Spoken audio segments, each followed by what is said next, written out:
all my pens are downstairs, so... Or I have pens. It's just the ones that I like are downstairs. So it's all mental notes today? Well, I have notes for Oppenheimer, but Scott Pilgrim's fresh in my head. Like I said, I rewatched it again this morning, and I'm very curious to hear your thoughts. And you're up first this week. Meaning we're going to talk about Scott Pilgrim first? Yeah. I mean, unless you want to talk about something else.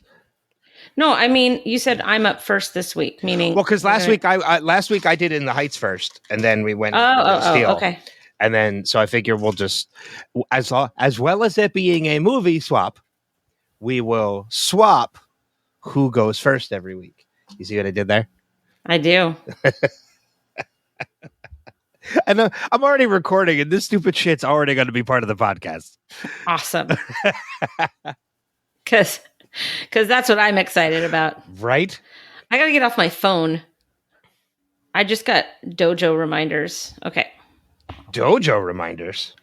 Yeah, Class Dojo. It's a school app for kids. It's a way to communicate with your kid's school, or as a teacher, communicate with the parents. Oh, I thought it was in like, you belong to a dojo and you can kick Wouldn't that people's be ass. great? Okay, hang on one second. Yeah, I mean, while you're doing that, I'm just going to do the official intro that this is another episode. Do we have an intro? No, I really like this loose nature of just starting mid-conversation. It's, if you ever listen to, it used to be the Nerdist podcast, but now I forget what it's called. Chris Hardwick's podcast.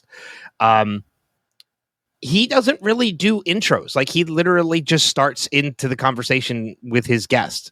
So, and I kind of dig it. So I'm thinking we're just going to do the same thing. Last week for the official premiere, it was the same way. It was just kind of in the middle of the conversation. And then we mentioned it's the Movie Swap podcast.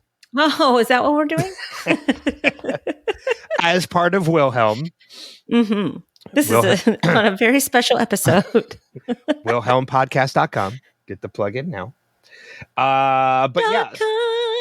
So we have our homework for this week. Yes. We have our assignments that we were given last week, plus the assignments we're going to give for next episode. But we'll get to that. I already got that all queued up. I've got mine as well. And I'll tell you, Danny chose it. Ooh. I'm curious. She was outraged. She was outraged that this movie was on your have not seen list. So, really? Ooh, I'm very curious. Oh, you have to wait. I think I know what it is. Already, but we'll wait until we get to the end. I want you to, when we get to the end, I want you to guess it then. Okay. All right. When we get to the end, I'll guess because I have mine as well. But as for our assignments this week, what was your homework assignment from me last week? The 2010 Scott Pilgrim versus the World. Which you just starring watched. Michael Cera and Kieran Culkin and Anna Kendrick and Brie Larson and Chris Evans and Mae Whitman and the girl who's going to play Sabine on Ahsoka and Mary Elizabeth Winstead. Jason, hang on, and Jason Schwartzman. And I think that's all I can remember. And Brandon Routh and Superman and Thomas Jane and Chris Evans and Aubrey Plaza. And Aubrey Plaza, yep. Yeah, Danny walked in and sat down. She goes, "Is that April Ludgate?" And she's totally April Ludgate in the movie, too. I've noticed that she plays different versions of April Ludgate in anything that she does. Pretty much. Before we get too far ahead of ourselves, though, what did you think of Scott Pilgrim versus the World? Okay, so this better not be another Ready Player One situation. I'll be very disappointed. Not. Okay. In the beginning, I hated it because I could not understand what the F I was watching. Because it was like part video game, part Battle of the Bands, part fever dream of some sort. But then once I kind of got the tone of it, and this was by the time Vegan Academy came in, then I settled down and I started to have fun with the movie. So by the end of it, I was smiling and I thought, okay, I get it. This was a fun movie and I'll definitely watch it again. But up until Vegan Academy, I was like, what did Ben do here? So it was like one of those half and half. And I was literally freaking out in the first half of the movie because I'm like, I can't go on and say I hate it. I can't go on and say I hate it. Well, you can. I mean, that's the point. Like, if you legitimately don't like a movie, I'd hope you would tell me that you didn't like it rather than lie. Well, you know how often I have held back with you, so.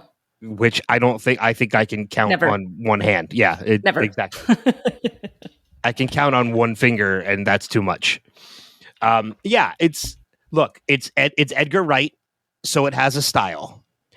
It reminded me of Into the Spider-Verse or Mitchell versus the Machines. Like it had like the boom and the pow and like, you know, the hearts coming out and stuff like that. Like it was very like the animated parts I really enjoyed. I loved the fights. I read in the trivia on IMDb that that I guess the intention of the movie was to make it a musical, but instead of music, it's fights. And so once I got that too, I was like, okay, I get it. I'm into it. And Edgar Wright is kind of known for that as well. I mean, if you've seen Shaun of the Dead, there's a whole scene in Shaun of the Dead where they're basically beating on a zombie to Don't Stop Me Now. I love Shaun of the Dead. Yeah. And then if you've ever seen Baby Driver, which is another Edgar Wright movie. Oh, really? I'm adding that to the list of potential homework.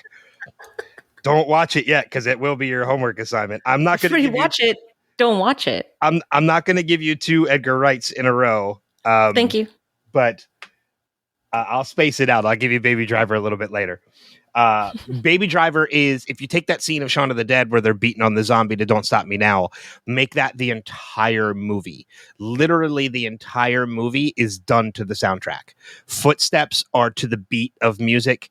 People tapping on a table is done to the rhythm of the music in the background. Like the driving is all done. It's all synchronized to the music of the soundtrack. So Edgar is big. Edgar is big into things like that. I totally get that. And that's very cool. You know, it just took a minute for me to like settle into it, but I loved Chris Evans in the movie. Any single time that I get to see Captain America, I am A-okay. But I will tell you that I had a really big, because I was like, oh, Brie Larson is in this. And then I saw Ramona Flowers and I'm like, is that Brie Larson? And I was like, no, that's not Brie Larson.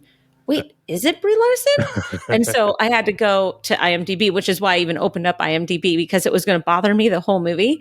And it said that Ramona Flowers was played by somebody else. I go, well, then who's Brie Larson? And I saw that it was Scott Pilgrim's ex, Envy. And when they were next to each other in the movie, I was like, okay, I'm not crazy. They look a lot alike with like their wigs and their face and everything like that. Like, and I hope that was on purpose to have like his ex and his like new girlfriend look exactly alike because, you know, everybody has a type, I guess. I think it was done intentionally because you're right. When they're done, if you see the 2 characters outside of the makeup, they look completely different. You can very easily tell the 2 apart. But yeah, I mean, it is kind of difficult to tell the 2 apart because they do have a lot of similarities. A lot of similarities. Yeah. So I'm just glad that I wasn't crazy and that when they were next to each other, I was like, okay, they really do look alike. Okay, good. Yeah. It's one of those, and like we went through the whole lineup of all the people that are in this movie. And with the exception, at the time this movie was made, which you mentioned was 2010, this is pre-Captain America for Chris Evans. Post Fantastic Four, though. It's post Fantastic Four, but he didn't really get a really major jump start until Captain America. Well, it's a good jump start. He was still kind of a little under the radar. He had done Fantastic Four. He had done The Losers. And Push was another movie that he had done, but like Captain America was really when Chris Evans got noticed, like big notice. So this was so Scott Pilgrim was even before that. And if you look at the cast of people that are in this movie, there's a ton. But if you look at the time that the movie was made, the only two stars at the time, Michael Cera and Anna Kendrick. Actually, I don't even think Anna Kendrick was that big at the time.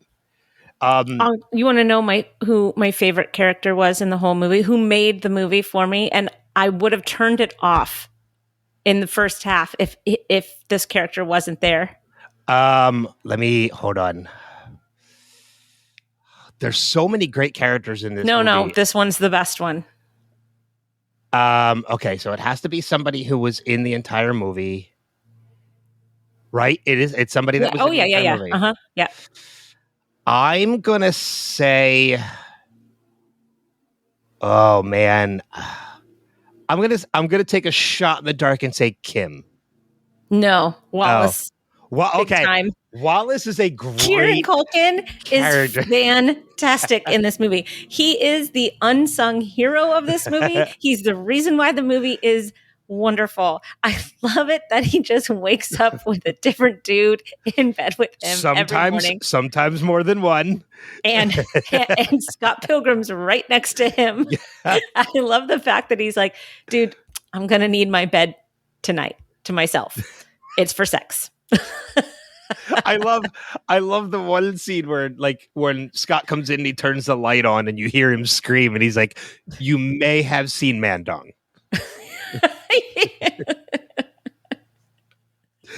I love it that he was stalking Lucas Lee. I love it that he was just like so blasé about it. You know, he's just on the movie set and Ramona Flowers is like, how's the stalking going? He's like, pretty well.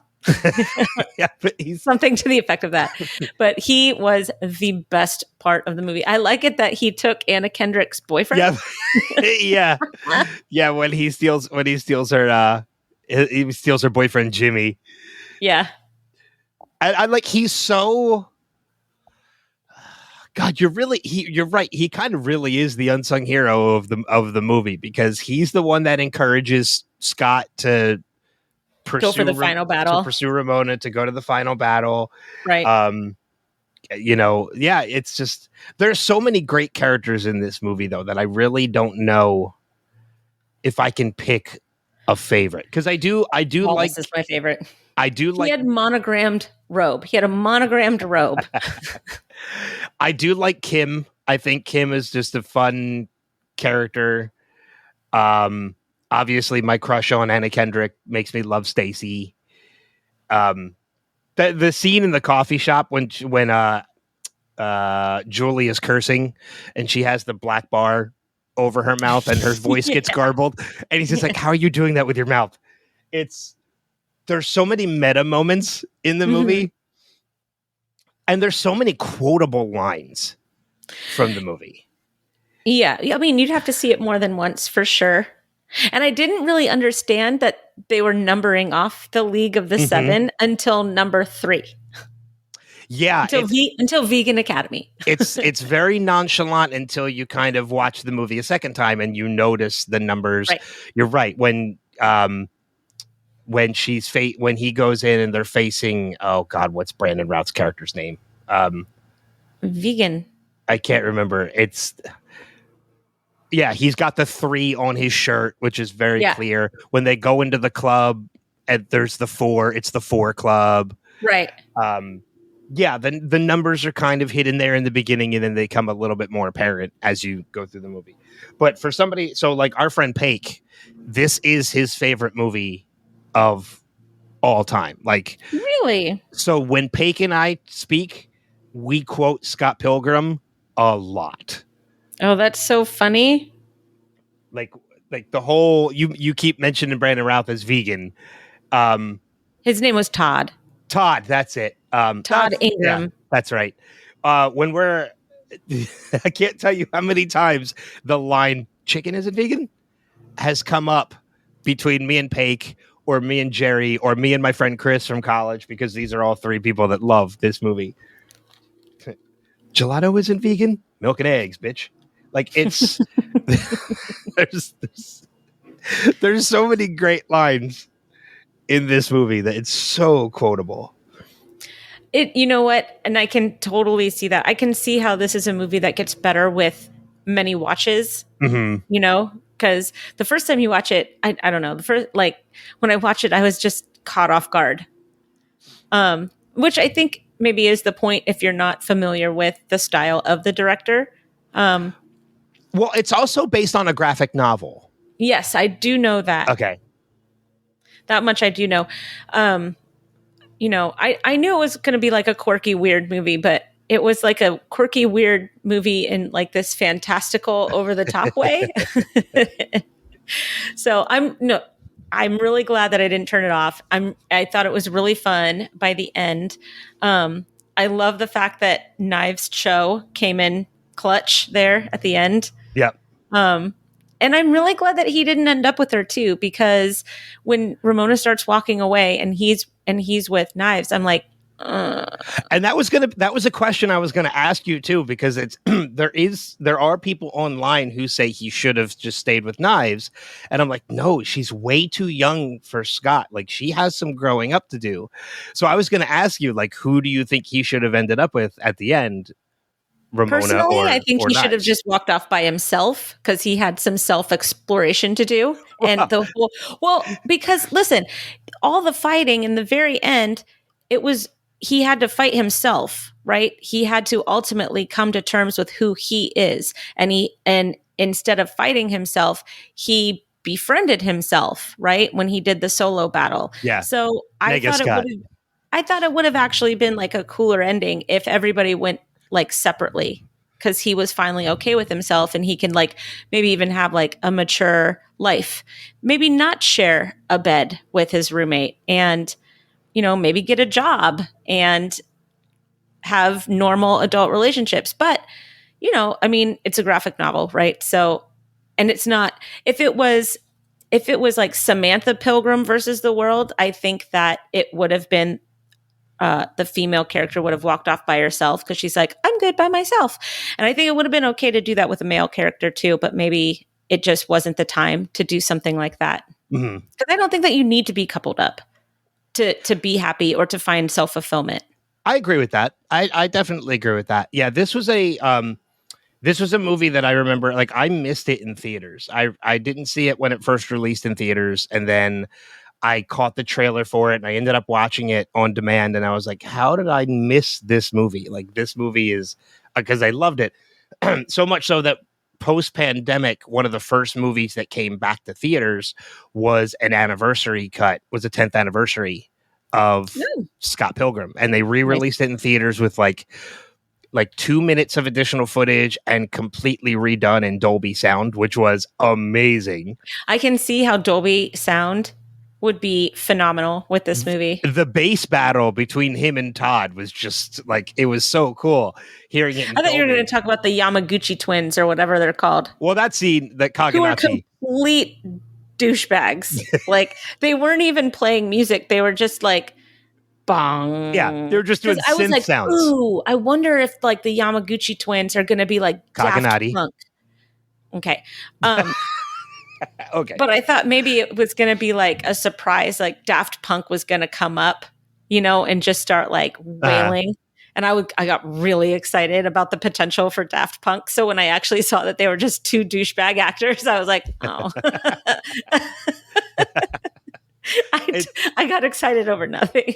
But when I remember the first time I saw the movie, going back to what you were talking about at the end with Scott Pilgrim walking off, like, I remember like after the whole battle with Gideon, which is fantastic, because we didn't even mention Jason Schwartzman, who I don't usually enjoy, and I really, really liked him in this. Yeah, because he's purposely a douche. Like, the whole scene when he's on his knees right before Scott kicks him in the face, and he's like, do you know how long it took me to put this list together? 2 hours. 2 hours. I had to get all their contact information. Like, it's like, you deserve to be kicked in the face. Like, this is like, he's a guy that totally deserves it. But I remember at the end, when they set up Nega Scott and you see Nega Scott come into frame, I was like, Right. are we still getting one more battle? And then it ends with the two of them walking out laughing, making plans for brunch. See, and I thought that was just such a Yep. nice, like, because he's conquered his fears, he's conquered himself. He's like, it wasn't about him getting the girl. It was really about like Scott Pilgrim kind of finding out who he is. Mhm. And I thought that was really cool, to have like an underlying message there. But man, it just would have been so much better if he walked off by himself. I get it. I totally get it. I'm still a fan of the way it ended, though.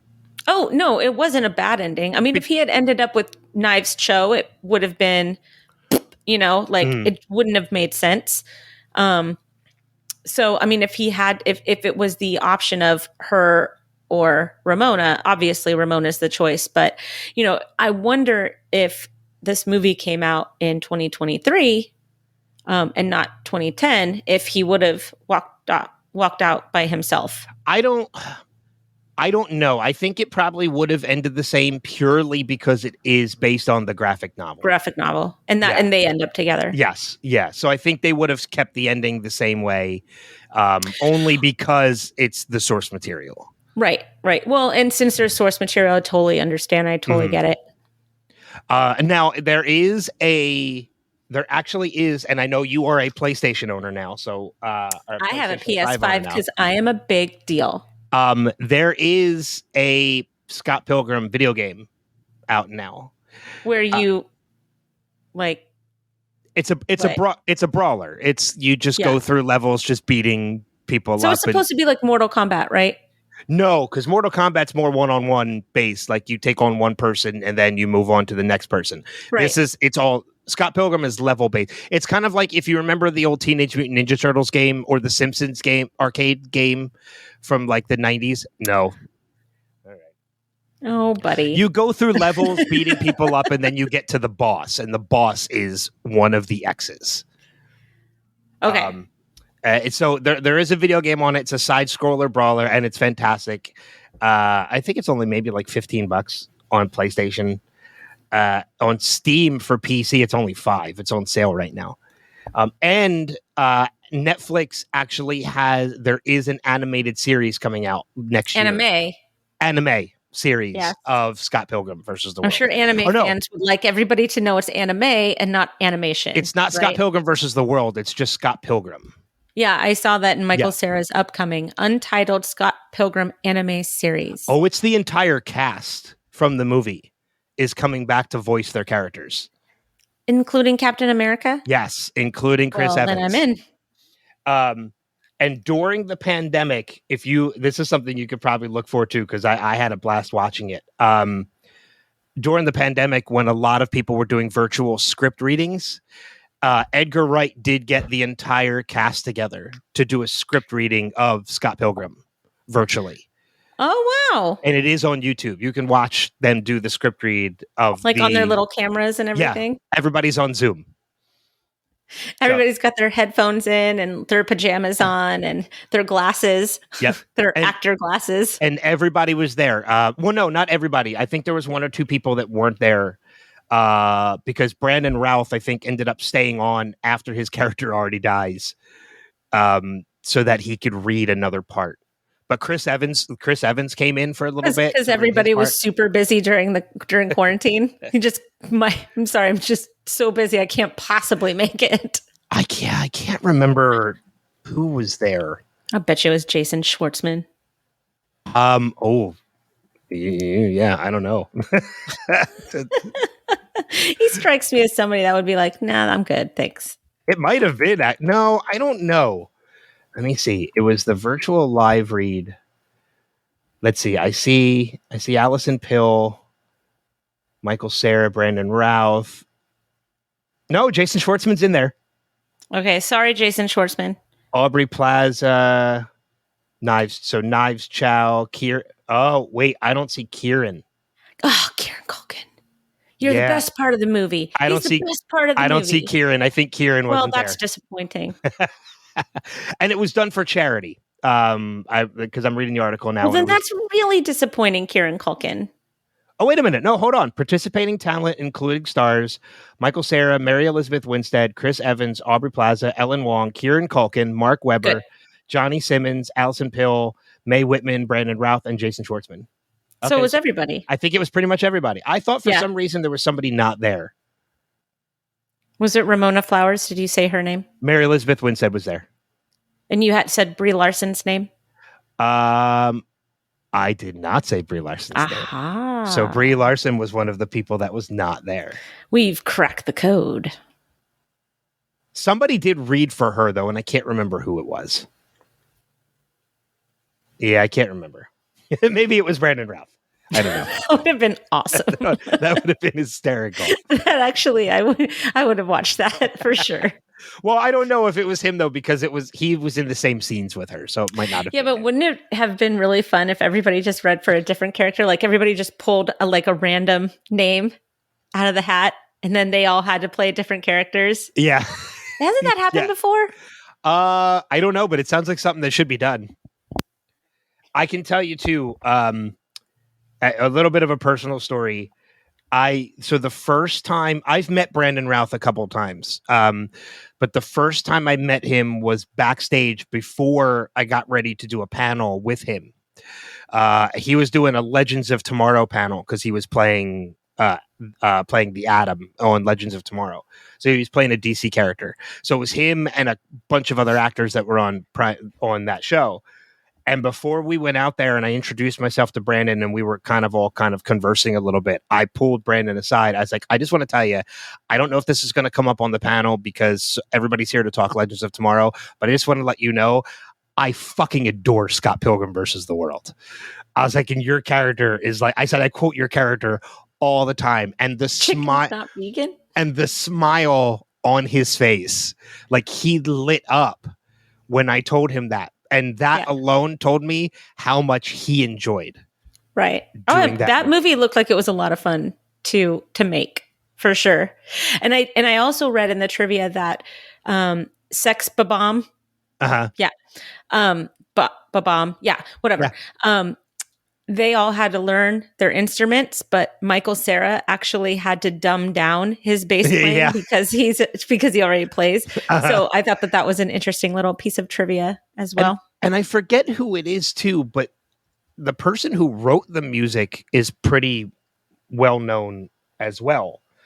I'm going to look it up. Well, while you look that up, I really enjoyed the lead singer guitarist of Sex Babam, like how stressed out he was the entire time about Battle of the Bands was hilarious. He was like this self-torturing, like musician that, if you know anything about musicians, it's pretty spot on. It's exaggerated, but it is still very spot on with the insecurity of most musicians. Yeah, Stephen Stills.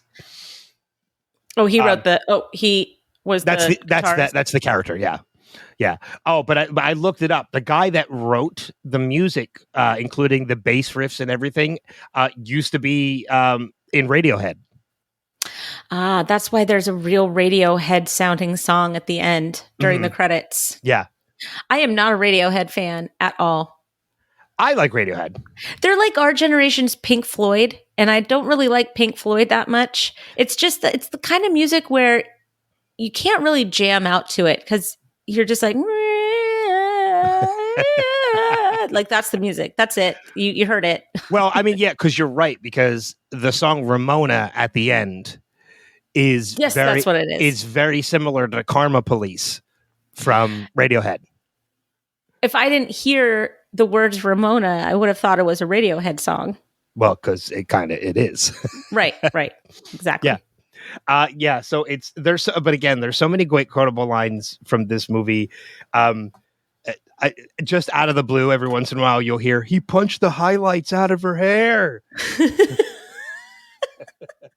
I kept waiting for him to like snap out of that movie, like, and he's just back in that room on his bass guitar, like he just had like some weird fever dream during the whole thing.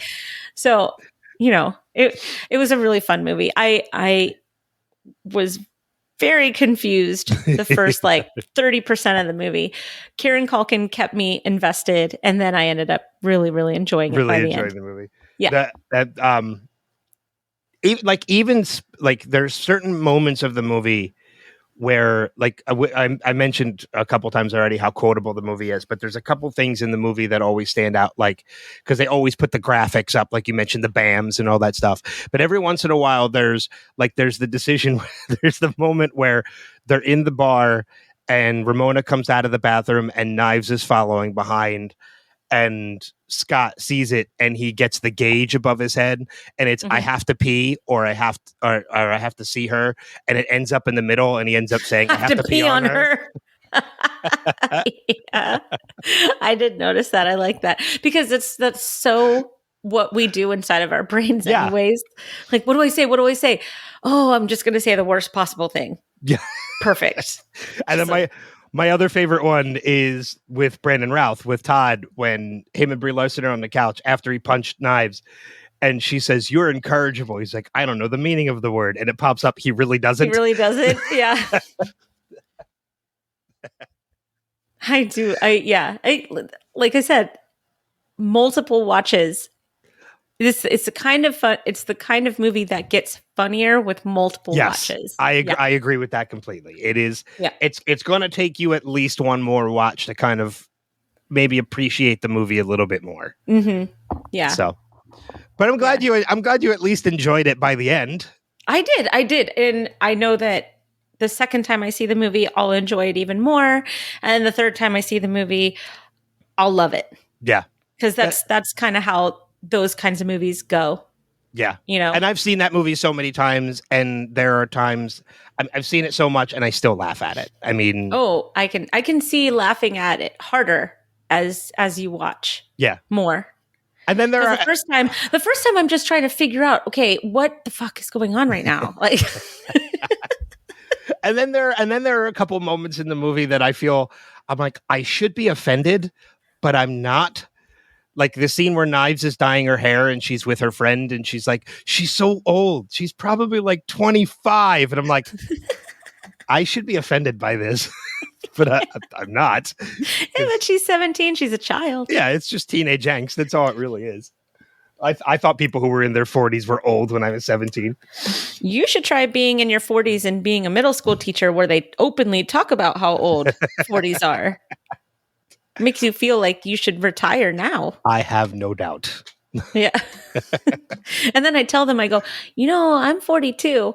And like I blow their minds because I don't look 42 at all. I've gotten that a number of times too, because I'm 43 and I'm like, I tell people that they're like, you do not look 43. Right. And I'm like, thanks.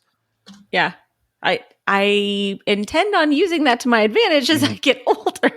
Me too. Exactly. I do. So I certainly don't behave like I'm 43.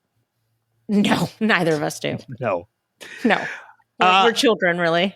But I guess we need to shift into my homework, huh? Yes. Let's go into your movie because I am interested because I never tell people about this movie. So. Okay. So my homework was, and thankfully I had it. Because I asked you for it. And it is because even that, it is an incredibly hard movie to find. I know. So after this discussion, I apologize to anybody listening who might want to go watch it because you're not going to be able to. Short of going on Amazon and buying a DVD of it. I know. You cannot find this. It is not streaming anywhere. Nope. But that said, wait, hang on. I've had it. I've owned it twice and it's been stolen from me twice. Because you can't find it. Because you can't find it. Yep. Anyways, so what did you think? So the movie you gave me was a 2002 TV movie, HBO Films. HBO. It was HBO, man. It wasn't like FX or something. But it was still considered a TV movie at the time. Mm-hmm. Live from Baghdad. Yeah. With Michael Keaton, Helena Bonham Carter.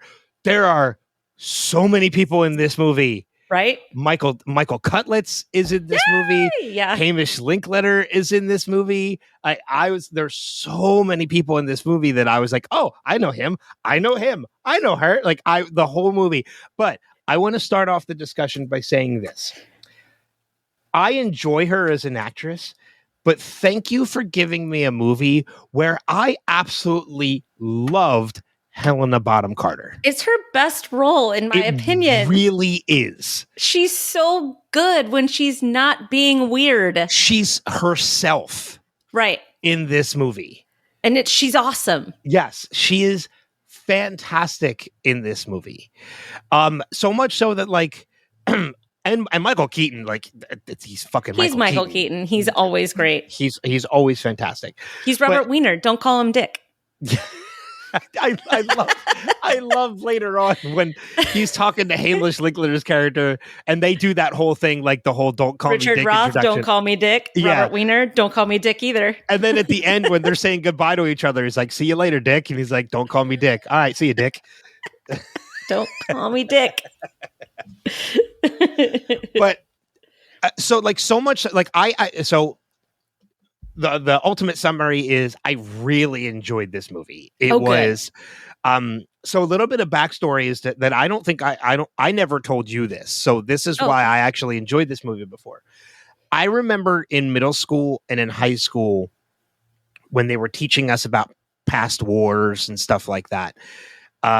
Seeing like newspaper clippings, like I always thought it was so cool, like going to the library or going to the museum and seeing like old newspapers from wars and things like that. So much so that when Desert Storm was about to happen, when all of this like with Iraq and everything was about to happen, I started saving newspapers. Oh, cool. Before the war even started. Like once all of this, I was mature enough to realize something was happening. It's probably going to be important to history. So I started saving local newspapers. So much so where I had like 3 full cardboard boxes of them. I did that with Kobe Bryant articles. Now, I don't have any of those papers because they were, we'll call them lost in the separation of myself and my father. So when I moved out, they were all still at his house, along with a bunch of other belongings I've still never gotten back in 20 plus years. Oh, you won't. And no, those newspapers are long since recycled. They've been kindling for a while. Yeah. Kindling or recycled. Like he got rid of them. Like he saw them. He's like, what the fuck are these boxes of newspapers? It's now notebook paper. Yeah. So, which really sucks. Cause I wish I would have at least had some of them. Totally agree. You know? But that being said, it was really cool seeing, because at the time, like I said, I was mature enough to know that something was happening, but I didn't know to the fullest extent of it. I didn't know anything about CNN. I didn't know anything about these reporters being in Baghdad. So to actually be older and hear this whole story, I can appreciate it so much more. Right. Everything that these people went through, what this meant to the network, what this meant to Americans, like all of it. 24-hour news. Yeah. Yeah. And I think it's one of the reasons why I actually really loved Oppenheimer as much as I did, is because I'm old enough now and mature enough to kind of understand everything that happened, not just from the history perspective, but from the moral perspectives behind it.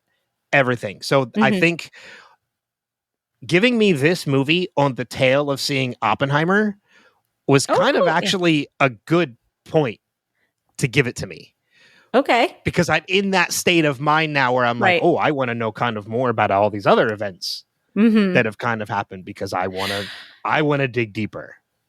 Yeah. I mean, the best part about that movie is just like you see, especially watching it in 2023, right? You see how hard it used to be to get information. Like the fact that they had that they had so much trouble getting the 4-wire, right? That's something that wouldn't be a big deal now because everybody has instant access on their phones or, whatever. Like satellite telephones and and all of that. And like what a big deal it was to go through the Ministry of Information to develop that relationship with Naji, which I love that relationship between Robert Wiener and Naji. I think that, without that Naji al-Hadithi. It's Hadithi. How did you know how to pronounce my name properly?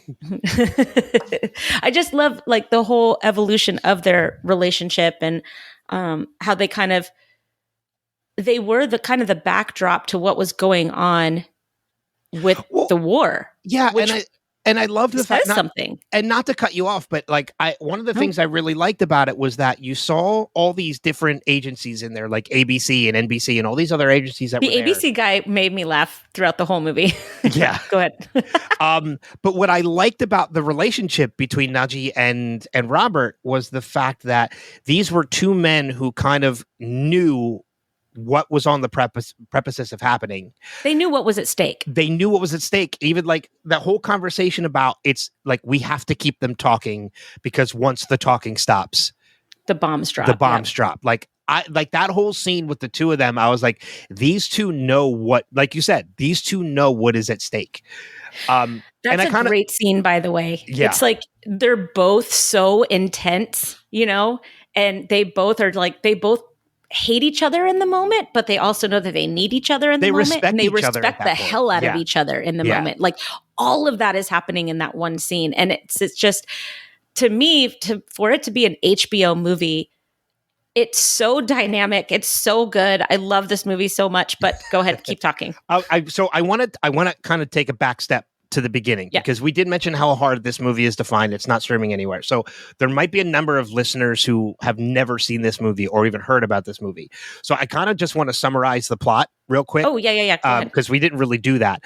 So this is back from early 90s before, I think, pre-Desert Storm. Like this is right on the cusp of Desert Storm. 1991. Yeah, this is like on the cusp of Desert Storm about to happen. Saddam Hussein's role in Iraq and like his overtaking of Kuwait and all of that. And this is the story of pre-CNN as we know it now. They were a brand new network. They sent this group of reporters into Iraq to report on everything that is happening. They're trying to get the interview with Saddam, which they end up getting, and it leads to ultimately by the end, they know they've hit a deadline. They're on the cusp of war that could potentially happen with the bombs dropping in Baghdad, which is where they are. They are walking distance from all these military targets, and they decide to stay. And it's everything leading up to that moment, and then the aftermath during that moment, and the aftermath of that moment, which was intense. That whole scene when they're all in the bomb shelter, but the reporters are still up there and they're recording and they're reporting through the 4-wire and oh no. What was the character's name? Who, Bernard Shaw? No. Oh. Not Bernard Shaw, not the British guy, the third one. Oh, the guy that plays Drew Carey's brother in he was like the bumbling idiot of the three reporters. Yeah, and for life of me, I can't think of his name either. That's okay. I know the actor because he's actually in an episode of Fear the Walking Dead. Oh, okay. John Holloman. Thank you, John Holloman. That's right. When he goes and he goes, good morning rather. And he's like stepping up to the window. I'm like, what are you doing, you asshole? And then he gets blown back to the bag. He goes, I'm going to stay away from the window now. I'm like, oh, Captain Obvious. Good job, buddy. Yeah. John Carroll Lynch is the actor.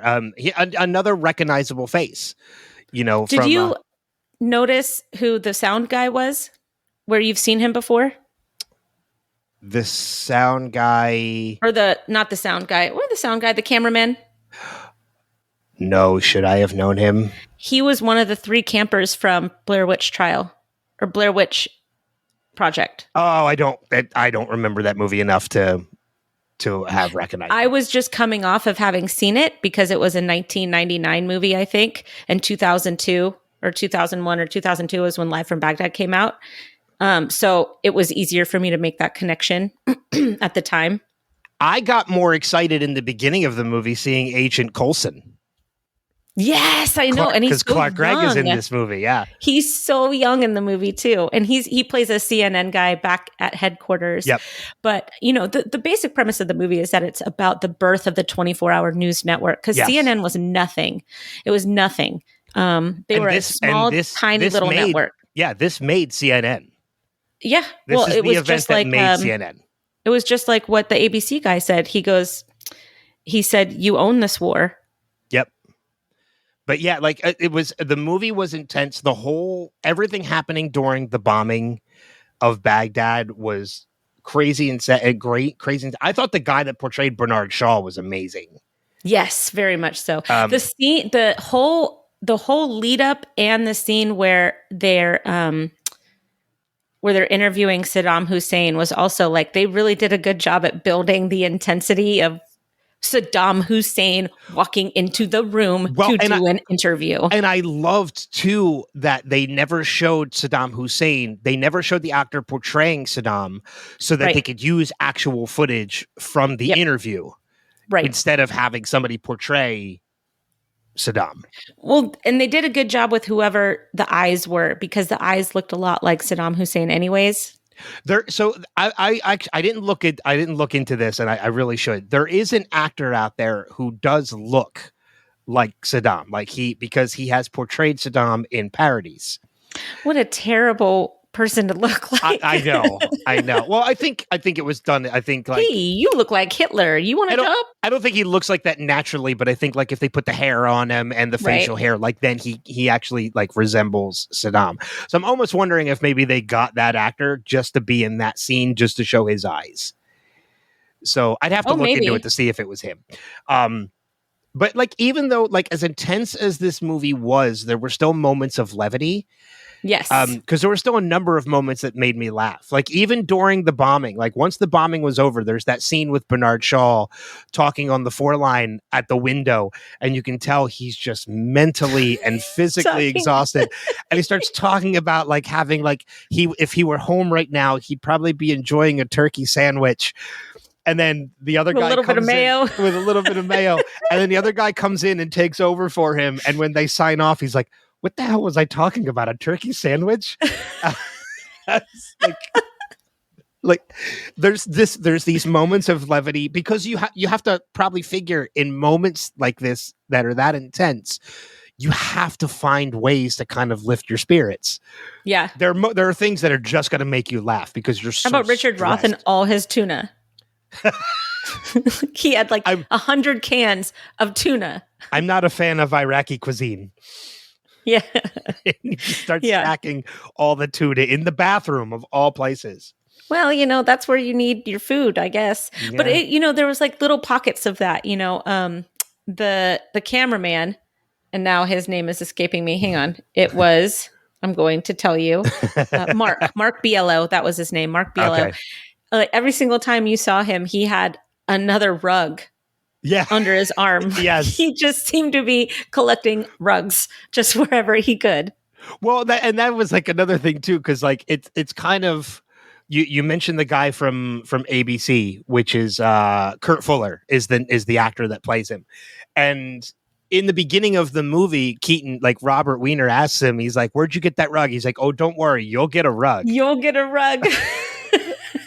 And then throughout the rest of the movie, you just see the cameraman is just constantly getting more and more rugs as he's going through. And it's just, there's little things like that. It is definitely a movie that I will watch again.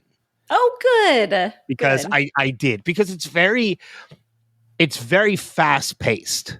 Yes. From start to finish. Well, actually, it kind of slows down at the end. It's fast paced leading up to the bombing. And then the bombing almost kind of goes in real time. It slows down for that, because they want you to see that's the main intensity story of it. right there. Yeah. They want you to experience the intensity that they went through. They don't want to push through that. Right. I completely agree with that. The reason why I think the movie really works, when it all comes down to it, is the chemistry between Michael Keaton and Helena Bonham Carter. Yeah.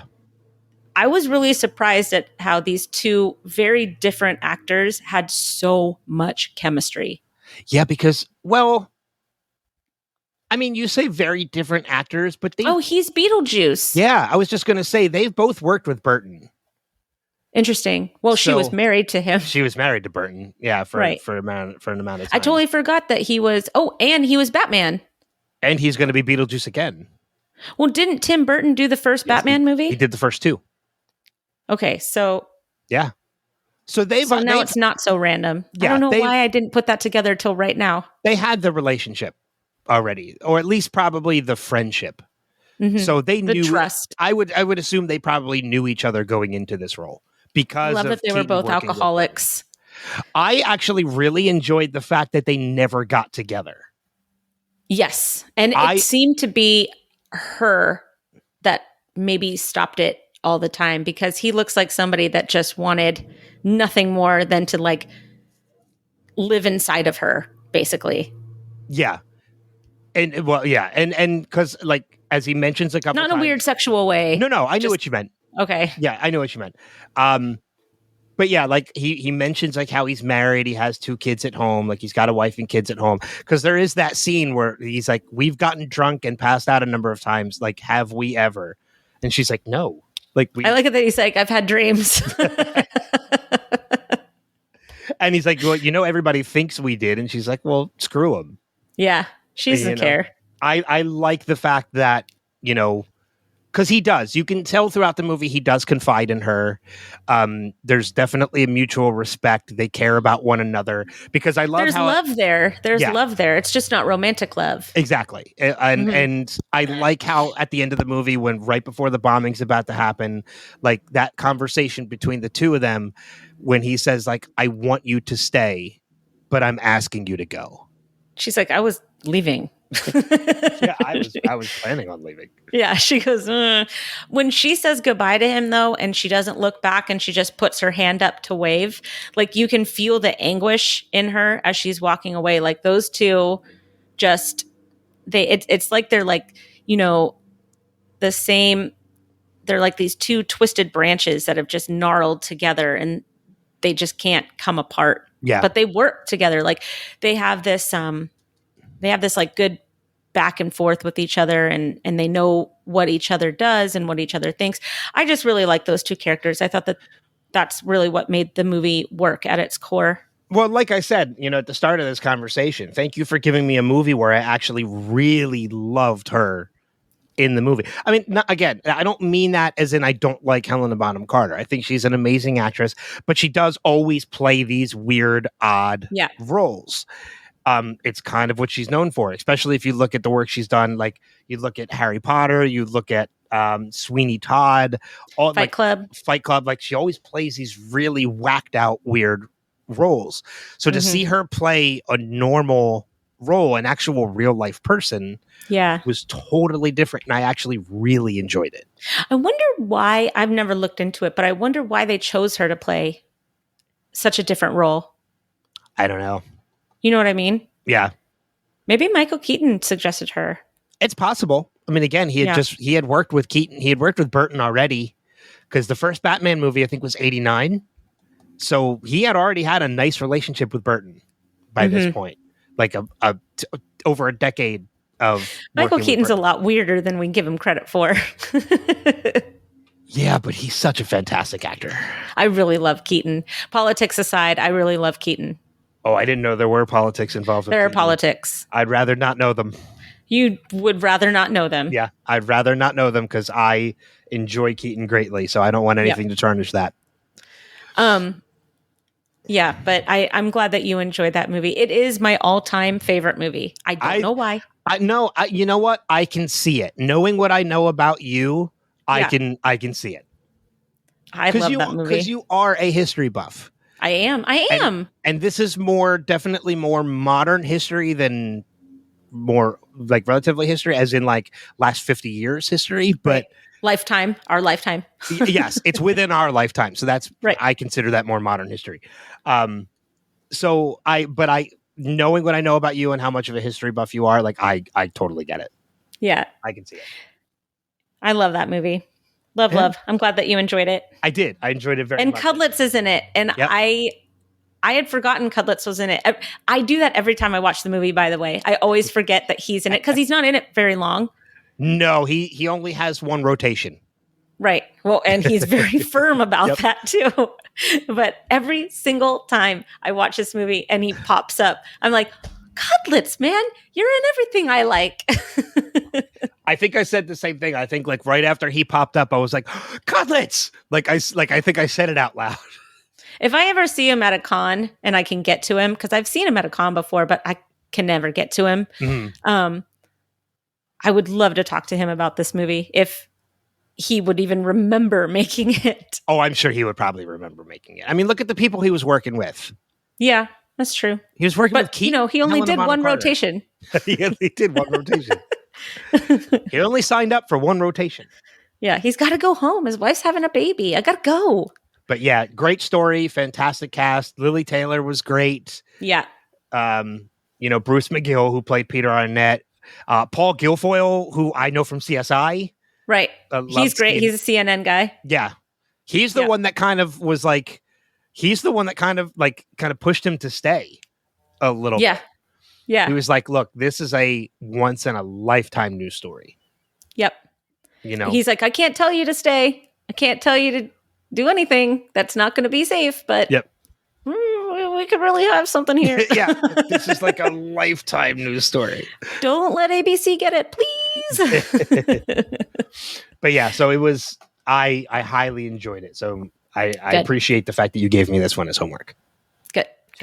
I'm glad. So what do we have coming up? I'll give you mine first.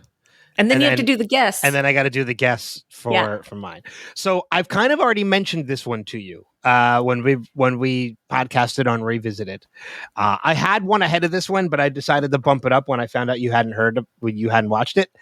So on the Tale of Oppenheimer, we were talking a lot about Matt Damon movies.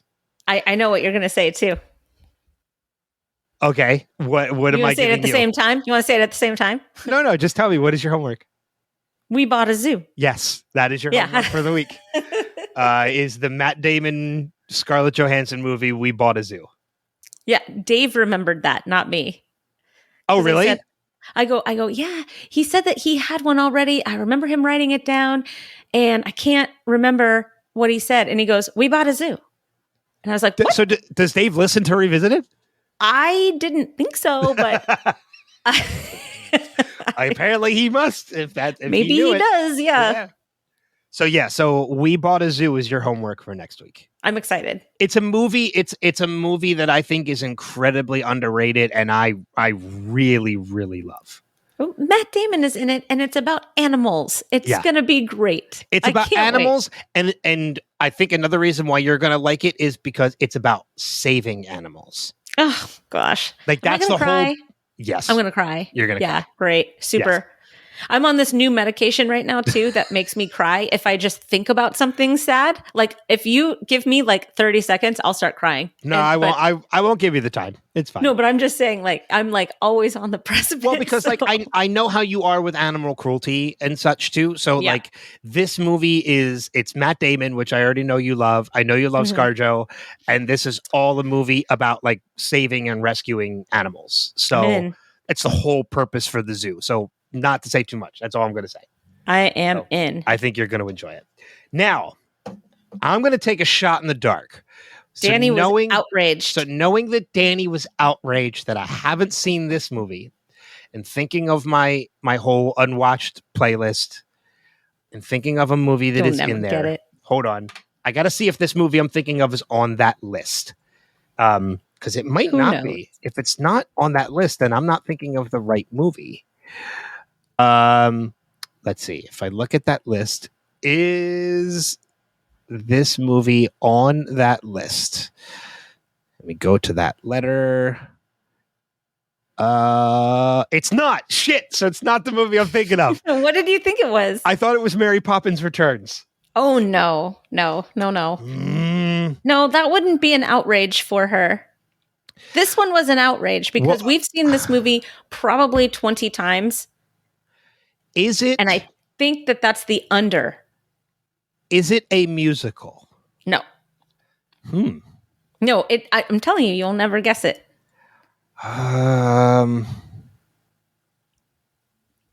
Is it about a bear? No. It's not Cocaine Bear. No, I was thinking more Paddington, but... Oh, no. You have to understand that my kids are not kiddie movie people. So Ooh, it's okay. It is one of their favorite movies. Like after we watched this movie as a family, I could not go into my living room without seeing one of my children watching this movie for a good solid month. Is it more recent as in like last 5 years? Yes. Is it about an author? No. Okay, damn, it's not Tolkien either. Okay, then I don't know. The Tomorrow War. Oh, with Chris Pratt. Yeah. All right. Okay, no, you're right. I haven't seen it. She was outraged. I'm not like, she was just like, you're telling me that Mr. Ben hasn't seen Tomorrow War? That is insane. She goes, that's his assignment, period. The best part about it is I can picture Danny being outraged at that. She was outraged because I was like, I don't know. I was trying to choose between 3 movies. And when I said Tomorrow War as my last one, she goes, no, done. Tomorrow War. No, why are we even discussing this? Yeah, I can picture Danny being outraged. That's the best part of it, too. Yeah, it's been on my list for a while, and it's one I just haven't had the opportunity to get to yet. And so I will bump it to the top. It will be. I like it that every week so far we do highly different movies. Yeah. Well, but I mean, like, that's the point of it too. Like, is like it doesn't. Yeah. I mean, every once in a while, maybe we'll put like a spin on it and be like, okay, the next movie we give each other has to be like animated, right? You know. So, well, actually, you know what? Let's do that next time. All right, fine. We'll wait a little bit. Okay, we'll wait a little because I'm having fun just randomly choosing that. Oh, I have a list of at least like 6 movies to give you. Okay, good. So I have a list of over 100. Yes, but I made that list. I know. Well, you know, I meant to ask you if you had seen a certain movie, and now I can't remember. So I'm going to have to text you. Horror? Yeah, I've seen it. No, I'm not going to do horror. And don't you dare do horror for me. I won't give you horror. Oh my gosh, don't do it. Well, if I ever give you a horror, it won't be straight up. It'll be more like a Quiet Place horror. Or like a comedic horror. Okay, yeah, that's fine. But if you give me like House of 10,000 Corpses or something, I'll straight up say no.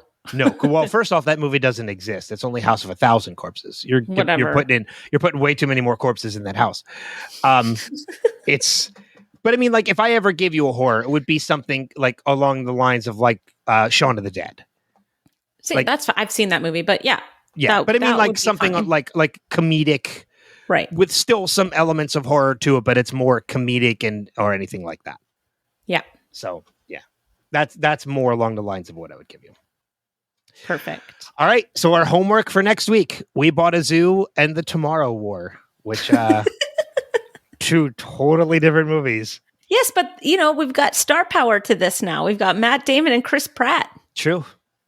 And Yvonne Stravinsky's also in it. And you have ScarJo. And I have ScarJo, and I'm always happy to have ScarJo. Yeah. So, all right. Have you seen Jojo Rabbit? Oh, God, yes. Okay. That movie.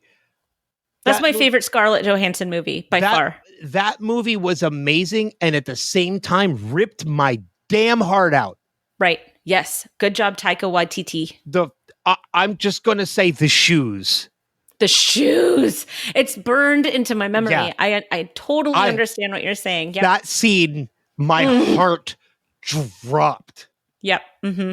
In that scene. And how many times can you really say Taika Waititi plays a delightful Adolf Hitler?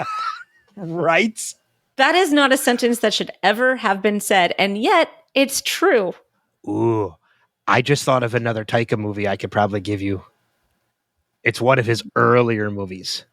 Add it to the list. And there's actually a TV show based on it now. Oh, What We Do in the Shadows? Yeah. Have you seen the movie? No. All right. I might have to add it to the list. Add it as an outlier. Like, I can't think of anything else to give her. Noted. Make it your movie next week. No, I'm good. The movie I was originally going to give you this week is going to be your movie next week. My movie for next week's like just a dumb comedy. Okay. So, Well, don't tell me. no, I'm not going to tell you. I gotta watch We Bought a Zoo first. Yeah. I'm probably going to see the other cool thing about doing this podcast so far is I've actually rewatched all the movies I've given you. I At rewatched the Live same from time. Baghdad because everybody was asleep in my house and it was like an hour and a half. And I'm like, I'm going to watch it again. But I happy. rewatched Real Steel when I gave you that last week. I rewatched Scott Pilgrim this week when I gave it to you. Real Steel was great. I'm telling you, I told you. I want a sequel. It's been rumored for years that they could potentially do one. That boy has to be like 25 now. Oh, they could do a good sequel with a adult version of that kid. Yeah. And Adam. Yeah. I'm already writing it in my head. It's been rumored for a while that there could potentially be a sequel, and they just haven't done it yet. So, but I'll definitely end up rewatching We Bought a Zoo because it's been a couple years since I've watched that movie. Yeah, I might even watch it today. Actually, I'm not gonna lie. Real Steel? No, We Bought a Zoo. Oh. I'll rewatch Real Steel again too. Like I love that movie. I need to watch Oppenheimer again. I know. Me too. I need to get to August 1st where we have payday and I finally get paid again because teachers don't get paid in the summer for anybody that thought that they did, so that I can go see Oppenheimer again. Because I'm on fumes right now, just trying to get to the end of the month. Well, I mean, at the time that you're listening to this, our coverage of Oppenheimer has already dropped. So if you've seen the movie, go and listen to that. You'll hear all our thoughts on that. And that was part of a 2-part crossover. So if you've seen Barbie, if you've seen Barbie, that's also going to be posted alongside Oppenheimer, kind of. It's part 1 of the Barbenheimer crossover with Podcastica. Yes. So, which I think that the graphic that you made for that should be t-shirts. I love that graphic. I would love a t-shirt of that. Did you make it? Oh, yeah. Yeah. Can you put that on Redbubble and just send it to me as a t-shirt? I probably could. I'd love that. Actually, I think what I might do, if I do that, I think it won't be just a square image on a shirt. I might just take the background out so it's just the explosion with Barbie standing there in front of it. I was just going to say that you should do that. I might do that. With everybody with cigarettes hanging out of their mouths, right? Okay, let's wrap this up. Yes. So we have our homework for next week.